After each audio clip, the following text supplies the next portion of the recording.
let us come to see the attachment of muscle on the ischium. Okay, two very small muscle. Okay, we are seeing this is the lesser sciatic notch and this was the greater sciatic notch. So if you see the lesser sciatic notch on the outer aspect, you will see there will be the origin of the two very small muscles called as the gemelli or gamelli. This where I am marking it, it is the superior gemellus which will take origin, and this is the site from where the inferior gemelli takes origin. So superior and inferior gemelli, they are attached onto the say lateral aspect or that of the dorsal aspect of the pelvic ischial surface. Let us see the attachment onto this ischial tuberosity. I said that the ischial tuberosity is a large rough area which can be divided into upper and the lower part. Upper is quadrilateral, which can further be divided into medial part and that of the lateral part. See, this part is the lateral part and this part is the medial, which is towards the ischial spine.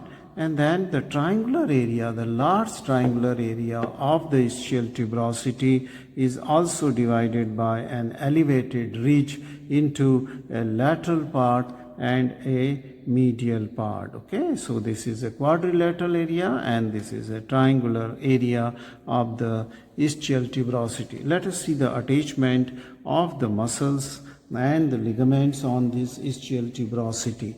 Okay, the medial part of the upper quadrilateral area gives origin to a muscle which is called as semimembranosus. It is called as, where I am just drawing with the pink color, this is the semimembranosus. And then on to the lateral side of this quadrilateral area, medial side, onto this of quadrilateral area which is close to the ischial spine. Here, this area gives origin to the two muscles, and these are the biceps femoris and semitendinosus. This is a combined origin of biceps femoris and semitendinosus. Here was semimembranosus, and don't confuse it with the semitendinosus. Semitendinosus and biceps femoris, they take a common origin from this area, okay, of the upper quadrilateral medial area. Now this lower triangular area, okay, this is the lower triangular area and its outer surface gives origin to the muscle called as the adductor magnus, this part. This gives origin to the adductor magnus, which continues on to the conjoint ischiopubic ramus, okay, or onto the outer surface of the ischium. I will just show you here. See, this is the outer surface of the ramus of the ischium, and it is continuous right from that of the lower part of the lower triangular part of that of the ischial tuberosity, lateral part. Okay, so this is the adductor magnus, quite a long extensive origin which may go on to the inferior ramus of the pubis. Okay, it may extend up to the inferior ramus of the pubis. Let us see the attachment on to the lower part of the ischial tuberosity here, triangular part, and that's more medially. It gives attachment to a very strong tendon called as the sacrotuberous ligament. Okay, so this is a very strong tendinous ligament, sacro, which comes from the sacrum here, okay, and attached to this inner part of the triangular area of the ischial tuberosity. So these are the different attachment onto the ischial tuberosity, okay, near at the lower end of the ischium, at the lower end of the ischium. Let us see now to the attachment onto the, so this is the acetabular fossa and this is the femoral surface of the ischium, okay. So let us see the attachment on the femoral surface of the ischium, and there is a origin of a muscle called as the quadratus femoris. So here, just onto that of the outer side of this upper quadrilateral part of the ischial tuberosity, here this is on femoral surface, it is the quadratus femoris muscle is attached here, okay, it is the quadratus femoris. Then the medial margin, okay, I mean to say the margin, not the medial, okay, the margin of this obturator foramina, okay, here will give origin to that on the ischial part, okay, of the obturator foramina. It will give origin to the obturator externus muscle, okay.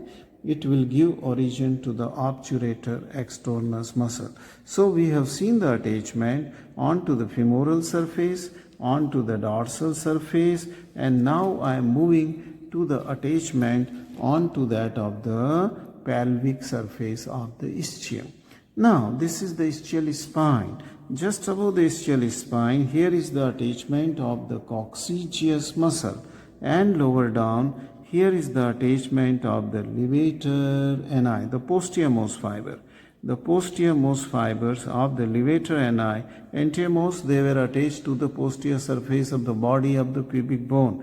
Now these are the posteriormost fibers of the levator ani. They are attached just at the root of the ischial spine. Okay, and to the upper margin of the ischial spine on the pelvic surface, this is the coccygeus muscle. Okay, so these are the two muscle.